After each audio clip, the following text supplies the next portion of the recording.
Assalamualaikum Gus Andi. Waalaikumsalam warahmatullahi wabarakatuh. Nggih. Sugeng dalu Gus nggih. Nggih. Niku ngaten Gus, dangu mboten kepanggih jenengan. Niki wonten pembahasan sekedhik mengenai bela agama Gus niki Gus. Niku bela agama niku kedahe niku pripun Gus niku dados ibarate umat muslim paribasane ngoten Gus pripun niku bela agama. Bela agama. Agama itu apa toh Mas? Suatu kalau orang Jawa ageman Gus. Kalau orang Jawa istilahnya ageman. Berarti kalau ageman itu pakaian ya. Pakaian. Berarti kalau istilah pakaian kan harus dipakai. Jika kita masih hidup di dunia kan kita butuh pakaian, butuh ageman, harus dipakai. Jika kita ini merasa mempunyai agama, seharusnya agama itu ya dilakukan sebagai semestinya gitu loh. Oh iya. Semestinya bagaimana? Ya gunakan apa di dalam agama itu. Nah, di dalam agama kan bermacam-macam ya, namanya agama. Kalau di agama Islam aja, apa istilahnya perintah di dalam agama itu apa? Nah, perintah di dalam agama itu salah satunya ya kita disuruh beribadah. Dalam artian beribadah itu kan dalam arti luas, ya kan? Bukan hanya sekedar sholat rukun Islam saja, ya kan, bukan hanya sekedar rukun Islam saja, tapi kita juga harus melakukannya dalam kehidupan sehari-hari. Nah, kita kan kalau kita merasa memiliki agama, seharusnya lelaku kita juga seperti orang yang beragama. Jangan sampai kita ini kelihatannya mempunyai agama tapi kita sendiri kelakuannya tidak mencerminkan yang mempunyai agama, istilahnya kan gitu. Seharusnya kan kita harus bisa menerapkan tidak hanya dalam diri pribadi saja, juga kita harus bisa melaksanakannya di cara hablum minan nas. Di lingkungan ya, di sosial itu. Makanya ibadah itu kan ada istilah hablum minallah dan ada istilah hablum minan nas. Jadi itu memang harus seimbang Mas. Tidak bisa ditinggalkan salah satu. Karena apa? Itu saling berkaitan dan saling menyempurnakan. Nah, yang bisa menyempurnakan hablum minallah ya hablum minan nas itu.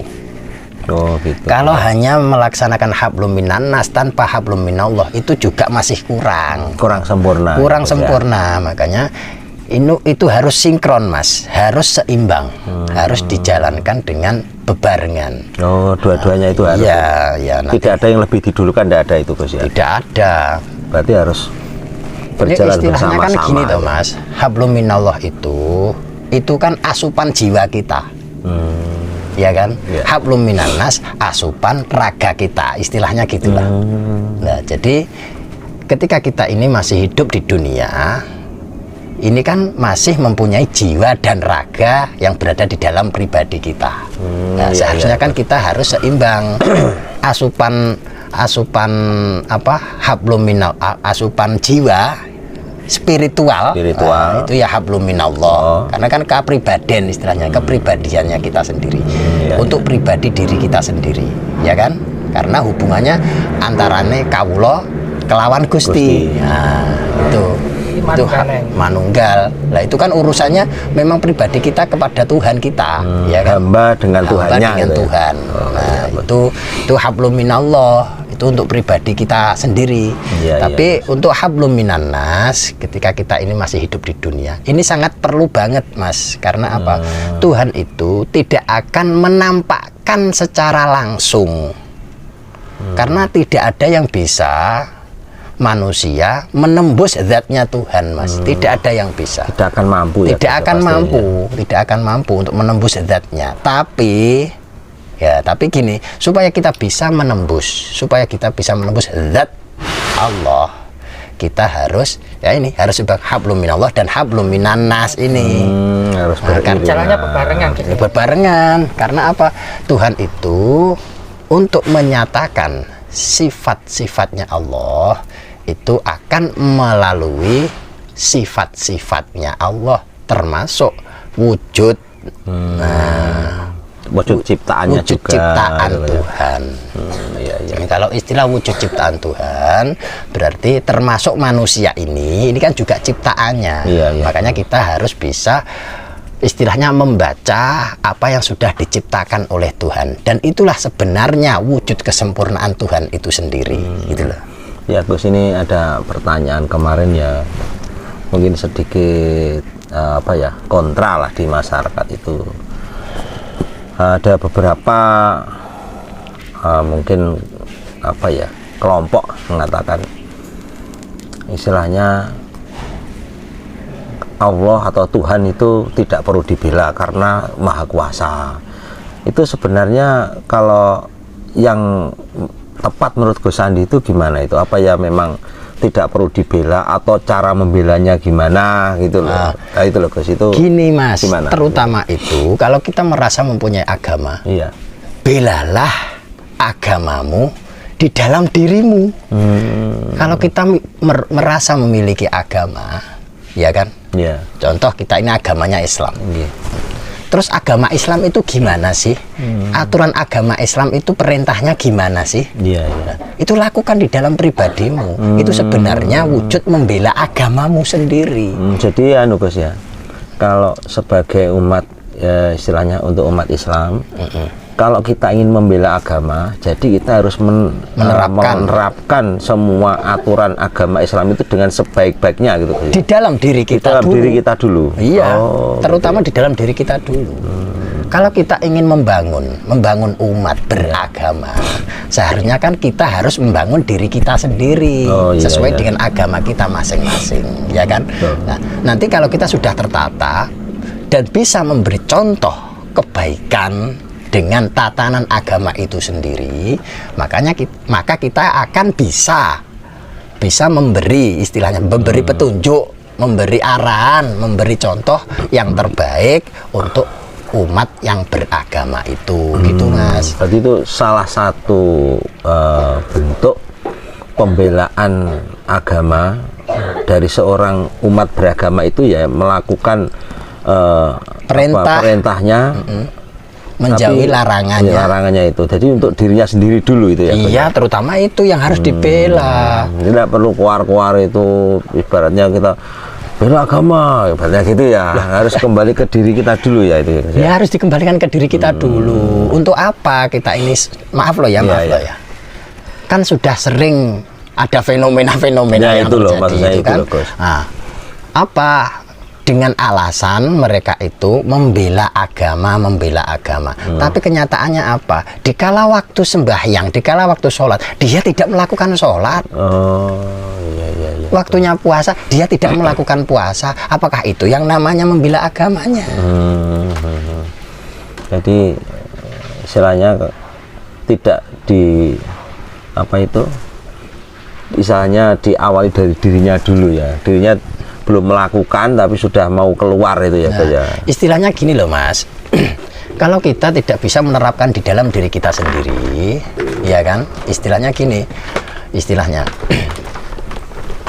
Jika kita ini ingin menyelamatkan umat, tapi kita sendiri tidak selamat.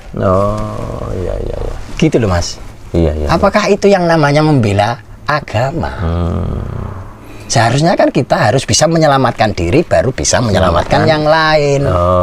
Seharusnya kan seperti itu. Karena apa? Kita ini masih hidup di dunia. Berarti yang diutamakan memperbaiki diri dulu. Iya Mas. Nah itu ya. Kalau istilahnya baru yang lain gitu Gus ya. Itu. Jadi jangan sampai kita ini istilahnya ingin memberi penerang kepada umat, tapi kita sendiri tidak punya lampu. Itu kan hal yang mustahil Mas. Konyol juga. Konyol. Nah, makanya terangilah dirimu sendiri dulu, sampai benar-benar nur memancar di dalam dirimu. Kalau sudah terpancar, akan dengan sendirinya secara otomatis lingkungan sekitar itu akan merasakan nur yang berada di dalam diri kita. Jadi yang di sekitar itu merasa diterangi gitu guys. Iya, merasa gitu Mas, merasa diterangi. Jadi istilahnya kalau kita ini mempunyai lampu itulah. Padahal kita yang mempunyai lampu, akhirnya apa? Di sekitarnya juga merasakan penerangan itu, gitu loh. Berarti kita intinya itu harus memberi manfaat lah pada sekitar gitu ya. Iya, makanya kan manfaatannya gimana? Hidupkanlah dirimu. Nyalakanlah nur di dalam dirimu, baru bisa memberi petunjuk kepada yang lain. Ya, Gus. Ya, ya, Gus. Gitu. Jadi nggak perlu kita ini keluar-keluar membela agama, ya kan? Ya, membela ya, agama dengan apa? Alasan membela agama. Tapi kenyataannya agamanya dia sendiri tidak bisa dia bela sendiri Betul. di dalam dirinya, ya kan? Iya, Nah, itu kan konyol, tuh Mas. Betul. Ya, terus itu loh Gus, kadang juga fenomena-fenomena di masa sekarang itu kan dia dengan dalih katakanlah ya membela agama, ibaratnya pada waktu ini kan bulan puasa Gus ya. Bulan puasa misalkan ada di lingkungan desa itu, misalkan ada yang buka warung, terus ada beberapa orang yang mengatakan, oh enggak boleh buka ini karena ini mengganggu orang yang berpuasa kayak gitu. Kalau itu menurut Gus Andi gimana itu? Ya kurang tepat juga ya Gus ya kalau gitu. Ya kurang tepat lah Mas. Karena apa? Sebenarnya agama itu kan kembali ke ageman itu. Itu kan untuk pribadinya masing-masing. Nah, kalau kita ini iman kita kuat dan kita tetap berpegang teguh pada keimanan kita dan kita tetap menjalankan agama kita sesuai perintah-perintah agama kita masing-masing, ya kan? Iya, itu baru bisa menciptakan kedamaian itu Mas. Rahmatan lil alaminnya baru bisa tercipta. Kan dengan dalih kan ini mengganggu, kita membela agama ini ya. Tapi dengan cara kekerasan itu, ibaratnya ada yang mungkin yang warung buka terus ditutup, disuruh tutup, padahal kan juga mereka juga ibaratnya kerjanya ya itu gitu loh ya. Gini loh Mas, itu kan pribadinya masing-masing ya kan. Contoh gini sajalah, di dalam Al-Quran apakah ada yang mengutus, memerintahkan untuk melakukan kekerasan kepada umat manusia? Apakah ada? Nggak ada. Nggak ada. Semua agama juga nggak tidak ada. mengajarkan itu. Kalaupun itu jihad untuk pribadimu sendiri. Jangan sampai jihad kita terus merugikan orang lain. Jangan. Kalau bisa, jihad kita di dalam diri kita pribadi bisa manfaat untuk orang lain, bukan merugikan orang lain. Jangan sampai perjuangan kita terus mengorbankan justru yang kita niatnya membela, membela agama, justru akan mengorbankan umat. Lah itu kan bledru Mas, itu namanya. Ya mungkin malah bisa dibilang tidak membela, tapi malah membikin nama agama kita menjadi kurang tercoreng gitu Gus ya. Makanya maaf loh ya, sekarang ini sudah menjadi fenomena. Sudah menjadi fenomena. Bahkan dunia pun banyak yang mengecap bahwa agama Islam itu agama teroris. Iya Gus. Iya kan, seperti itu kan. Karena apa? Yaitu orang-orang oknum istilahnya, oknum yang tidak bertanggung jawab, yang niatnya membela agama, tapi justru malah merusak agamanya sendiri. Iya. Itu kan sesuatu hal yang membuat kerusakan lah intinya. Padahal apa yang dilaknat oleh Allah, yang dilaknat oleh Tuhan itu apa? Bagi umat yang membuat kerusakan. Niatnya itu mau mencari simpati, ya Gus. Justru kalau gitu orang malah antipati, ya. Nah, ya gitu. Niatnya membela malah menghancurkan. Itu kan sudah tidak tepat. Untuk bagi orang yang merasa beragama, merasa mempunyai agama. Oh iya Gus, ini kan pas kebetulan bulan Ramadan Gus ya ini. Kalau menurut Gus Andi ini kegiatan apa yang kira-kira untuk para muda ini ya, para pemuda atau remaja istilahnya untuk membela agama yang benar itu seperti apa tindakan nyatanya Gus? Mungkin ada contohnya Gus Andi, mungkin bisa berikan contoh Gus. Nah, di dalam agama pun sudah ada perintah, sudah ada aturan hukumnya. Iya. Lakukanlah itu. Dan itu kan juga ada anjuran-anjuran di dalam agama kita masing-masing. Oh iya Gus. Ya, kalau kan? dalam Muslim Gus, ini istilahnya Muslim untuk pas Ramadan ini apa Gus? Mungkin ada Ya kan mungkin bisa ada memberikan- istilah apa ibadah sunnah, Ya. ada istilah ibadah wajib, Mas. Oh iya iya iya. Nah, kalau kita ini ingin merasa lebih, lakukan kewajibanmu dulu, terus lakukanlah juga ibadah sunnahnya. Iya iya Gus. Ini baru kita akan mendapatkan kelimpahan rahmat dari Tuhan, gitu loh. Kalau kita hanya mengejar, istilahnya mengejar anugerah dari Tuhan, tapi kewajiban diri kita sendiri kita belum bisa melaksanakan, apakah itu akan mendapatkan hak kita? Iya iya Gus. Ya kan? Makanya kita harus bisa istilahnya menstabilkan dan juga melaksanakan Iya. apa yang harusnya dilaksanakan. Nah, kan gitu. Ya mungkin kalau bisa diambil contoh misalkan sekarang kan banyak Gus ya untuk di komunitas otomotif itu kan kayak bagi-bagi takjil di jalan itu termasuk ya anu Gus ya, itu kan kita kan enggak ibaratnya ngasih semuanya, kita tidak melihat dari agama apa yang di jalan pokoknya dikasih gitu, itu termasuk membela agama juga ya Oh, gitu, itu gitu salah ya? satu wujud untuk menstabilkan agama kita sendiri, Mas. Oh, itu ya, sebenarnya Gus, ya. iya, Mas. Karena apa? Maaf, jenengan kan juga berusaha untuk melaksanakan perintah agama itu. Iya. Ya kan? Salah satunya kita harus welas asih kepada sesama. Itu ya Gus ya. Nah, itu kan salah satu sifatnya Tuhan. Kalau kita bisa melaksanakan sifat-sifatnya Tuhan, maka sifatnya Tuhan itu akan dilimpahkan kepada kita. Gitu loh, Mas. Iya iya iya. Ini ada juga yang nanya gini, berarti Gus, apa sih arti sholat Lailatul Qadar dalam bulan puasa? Sholat Lailatul Qadar dalam bulan Ramadan. puasa, bulan Ramadan. Nah, itu kan dianjurkan supaya kita ini harapannya supaya bisa mendapatkan anugerah yang besar lah intinya. Iya iya iya. Istilahnya ya Lailatul Qadar itu sendiri. Nah, itu sebenarnya itu. Ini termasuk membela agama lewat diri kita sendiri itu. Iya, itu. Jadi berbondong-bondong gitu ya di musola atau di Nah, itu masjid. sangat bagus itu, Mas. Kalau tidak baik kenapa dilakukan, dan itu kan juga bisa diterima oleh khalayak umum. Iya iya. Iya kan? Kalau itu tidak baik, tidak akan itu terjadi, istilahnya. Tidak akan dilaksanakan. Kalau nggak baik, kenapa dilaksanakan? Kan gitu mikirnya kan? Iya, iya. Nah, makanya seolah-olah itu kita berlomba-lomba untuk melaksanakan kegiatan itu, ya kan? Itu sah-sah saja dan sangat bagus, sangat dianjurkan. Iya iya. Memang kalau istilahnya sekarang itu kan apa ya, di zaman era digital gini kan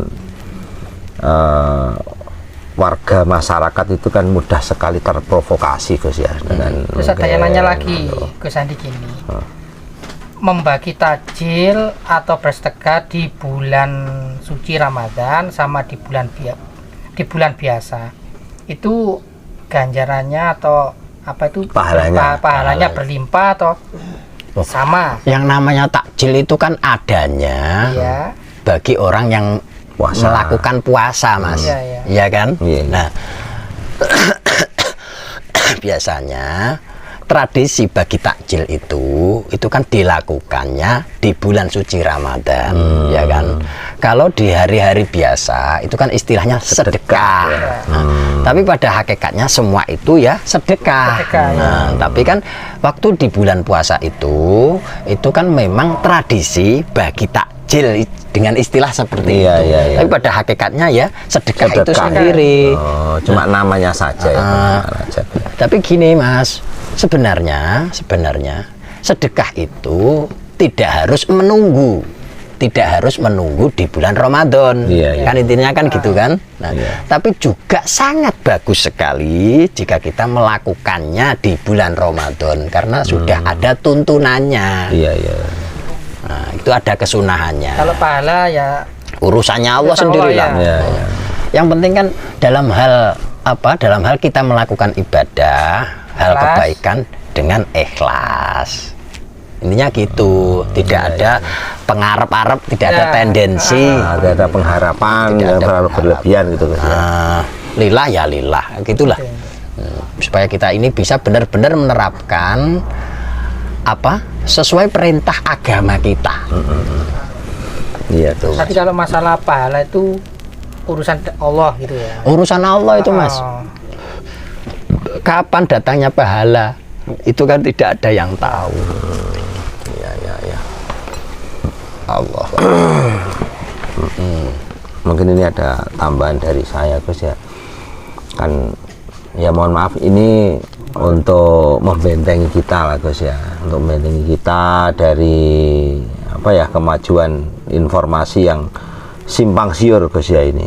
Jadi kadang-kadang itu di medsos banyak sekali ibaratnya kayak semacam kata-kata penyemangat tapi intinya malah jatuhnya kok negatif gitu loh. Nah itu untuk membentengi itu memang kita istilahnya tetap harus mencari guru, dalam arti ini guru biar kita tidak tersesat gitu ya. Di era sekarang kan ya informasi luar biasa gitu loh banyaknya, dan kadang-kadang mereka itu justru memberikan kayak contoh-contoh yang kurang baik, misalnya gini mending katakanlah tidak berjilbab asalkan baik orangnya. Ada misalnya orang berjilbab tapi tidak baik, ini orang gajah tapi baik, kayak gitu loh. Itu kan kalau kita dasarkan pada keilmuan kita kan kadang bertolak belakang gitu loh. Kalau menurut Gus Sandi itu sebaiknya untuk para remaja itu gimana itu untuk menyikapi seperti itu? Itu kan sebenarnya wujud dari curahan hatinya sendiri. Iya gitu loh. Sebenarnya ketika curahan hati itu ditulis di medsos, terus akhirnya dibaca oleh sekian banyak orang dan akhirnya menjadi asumsi karena sudah dikonsumsi karena sudah mengkonsumsi akhirnya menjadi asumsinya. Kadang ada yang bisa menerimanya dengan hal kebaikan, tapi ada seolah menurut kita ini baik tapi tidak baik untuk sesama. Kadang kan seperti itu. Itu seharusnya memang ada pendampingan secara guru ya, secara spiritual. Secara spiritual itu memang penting, Mas. Jangan sampai kita ini mengumbar omongan atau mengumbar tapi justru akan menghancurkan umat yang lain. Ya, kadang kan gini loh Gus ya, banyak ya kita baca-baca itu di medsos kayak gitu. Kalau kita istilahnya di sekarang ini, masa sekarang ini, kita kan mau meninggalkan kayak dunia digital itu kan kayaknya juga susah gitu loh. Kalau menurut Gus Sandi itu sebaiknya gimana kita menyarinya? Kita ibaratnya harus ibaratnya kalau ada semacam kata-kata atau ungkapan yang kurang pas kita tanyakan dulu atau gimana sebelum kita konsumsi gimana Gus itu menurut Gus Sandi itu? Ya itu kan sebenarnya hak mereka masing-masing Gus, ya. Untuk melakukan curahan hati, ya kan. Tapi alangkah baiknya kita ini sebelum mencurahkan hati, apalagi di media sosial, ya kan, kita harus bijaksana sebelum melangkah. Iya. Jangan sampai kita ini kita ini niatnya baik, tapi malah terkesan menjatuhkan diri kita sendiri. Oh, gitu Gus ya. Karena kan gini Gus ya, setiap tindakan, kata-kata kita nanti kan akan diminta pertanggungjawaban nanti ya. Contoh gini, ada tulisan-tulisan itu ya di medsos itu. Mending menjadi orang yang bejat daripada melakukan kebaikan tapi tidak dihargai. Lah, ini kadang itu menyesatkan itu Gus ya. Aduh, itu menyesatkan Mas. Itu menyesatkan. Maaf loh Mas. Iya. Karena apa? Menurut mereka terkesan baik. Iya, terkesan baik. Terkesan loh ya. Iya, tapi kenyataannya justru akan menghancurkan dirinya sendiri Mas. Nah, itu gini loh Mas, namanya orang hidup itu pasti akan mengalami ujian dan cobaannya masing-masing. Pasti itu Gus. Pasti ya? itu. Nggak ada yang nggak bahkan diuji ya. Dikala kita ini melakukan kebaikan, kadang kita ini masih diuji oleh Tuhan kita Mas. Iya. Diuji.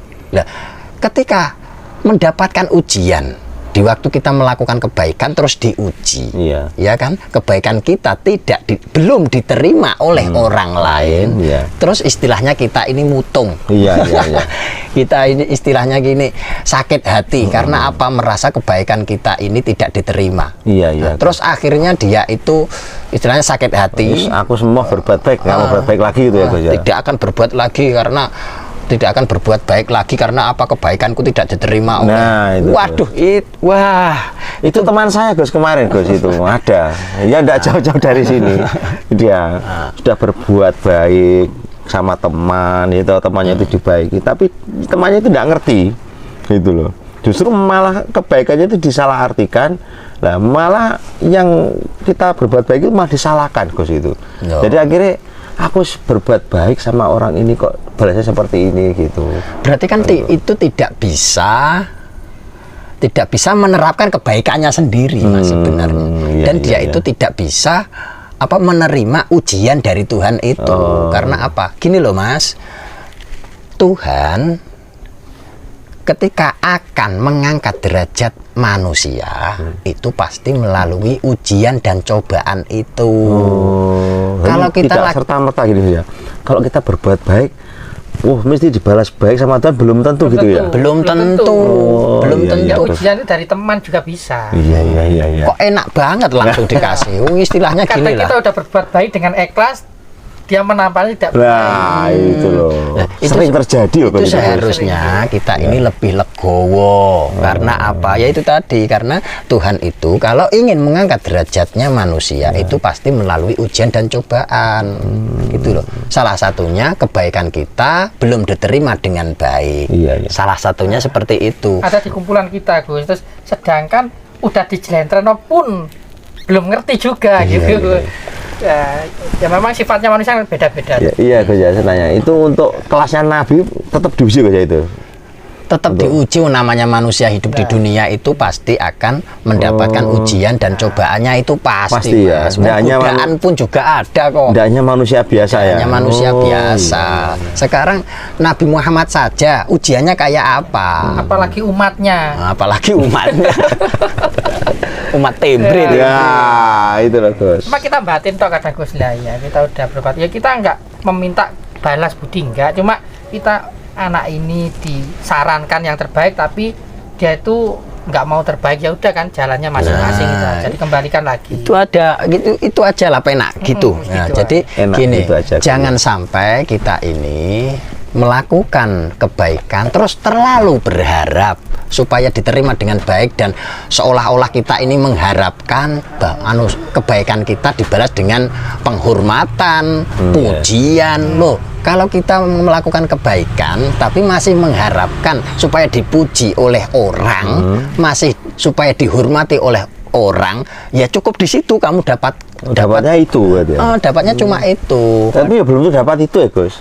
Kadang malah yang dibaiki malah nggak ngerti kayaknya gitu loh. Gini loh Mas, kalau kita ini masih mengharapkan pujian dari Tuhan, lah padahal ketika kita dikembalikan kepada Allah sendiri, ya gini ya, ketika kita ini masih mengharapkan pujian dari seseorang, dari manusia, padahal jika dikembalikan kepada Tuhan, segala puji itu untuk siapa sih? Untuk Tuhan. Untuk Tuhan sendiri kan? Nah, kalau kita ini merasa paling suci, padahal segala kesucian itu milik siapa? Milik Tuhan sendiri. Cuma kadang manusia kan ada sombongnya tuh Gus. Ya kan kadang ya kita udah merendah baik, belum tentu teman menerima baik. Nah, Ya, tapi karena biasanya ya unsur sakit hati di dalam diri manusia itu karena tidak sesuai yang dia harapkan. Berarti ketika harapan kita ini tidak sesuai dengan kenyataan, berarti itu masih belum ikhlas di waktu kita melakukan kebaikan itu. Oh, bisa begitu Gus. Iyalah, karena terkadang teman yang bisa memahami kita, yaitu yang mungkin yang disandingkan oleh Allah untuk kita. Ya itu makanya kan manusia ini saling menyempurnakan. Harus saling menyempurnakan. Ketika teman kita ada kekurangan, mari kita bantu mengisi. Ketika kita ini masih diberi kelebihan, kan gitu. Ini saling menyempurnakan. Kalau dia nggak mau diisi, mungkin teman yang lain bisa baik sama kita. Tetap termasuk membela agama juga itu. Iya, itu salah satu membela agama juga, Mas.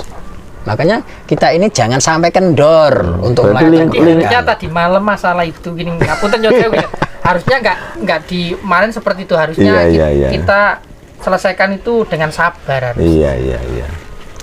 Nah, ini kan menjadi pelajaran ya, jangan sampai peristiwa-peristiwa seperti itu tetap ada salah. Jangan sampai peristiwa-peristiwa itu terjadi lagi. Kita harus lebih bijak, kita harus bisa lebih belajar mendewasakan diri, jangan mendewakan diri. Oh iya Gus, ya kan, nggak kebanyakan itu kita ini melakukan kebaikan, ya kan, seolah-olah ya, seolah-olah aku melakukan suatu kebaikan, pasti saya ini orang yang terbaik loh. Kadang kan gini ya, wes saiki terserah kamu gimana, ada yang bilang gitu. Terus orangnya itu yang duduk berdoa ini wes nggak tak bahas lagi, yang penting saling memaafkan. Ini benar nggak Gus? Ya memang benar seperti sama-sama legowo. Seharusnya seperti itu. Tapi kadang kan seseorang itu masih ada rasa sakit di dalam hatinya. Yang satu ada yang sakit hati, mungkin yang diinjeki kadang bisa menerima, itu nggak apa-apa Gus ya. Ya minimal kita ini bisa melegakan diri kita sendiri dulu. Meskipun kita ini istilahnya diinjak-injak, istilahnya pancatan ya Gus ya. Jangan sampai kita ini dikala kita melakukan kebaikan itu tapi belum diterima kebaikan kita, jangan sampai kita ini terus patah semangat, jangan sampai. Kalau bisa tetap dirangkul ya harus, karena apa, ketika kita ini memutus tali silaturahmi, sama halnya kita ini memutus rantai Tuhan itu sendiri. Gitu Gus ya. Iya. Kalau menurut ada teman juga menurut gini Gus, jadi kita berteman, kalau memang dia nggak bisa diatur, ya udah nggak apa-apa, dia pilih jalannya sendiri, ya udah nggak masalah. Ya, gimana? Nggak masalah.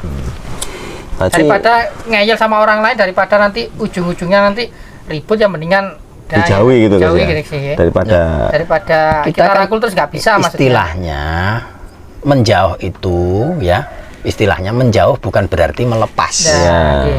Ngasih pelajaran biar dia jadi orang baik maksudnya Gus. Ya biar dia itu bermuhasabah, biar sadar, biar mikir lah cara orang. Aku salah kudu ndi toh, karena aku salah kan nanti bisa sadar loh. Biasanya orang tetap ada sadar. Ya pasti tiap manusia itu masih mempunyai titik kesadaran di dalam hatinya, Mas. Berarti ini Gus ya, intinya membela agama itu luas ya, luas banget, nggak sempit ibaratnya harus kita cara, ternyata luas juga ya itu istilahnya lahannya untuk membela agama itu ya Gus.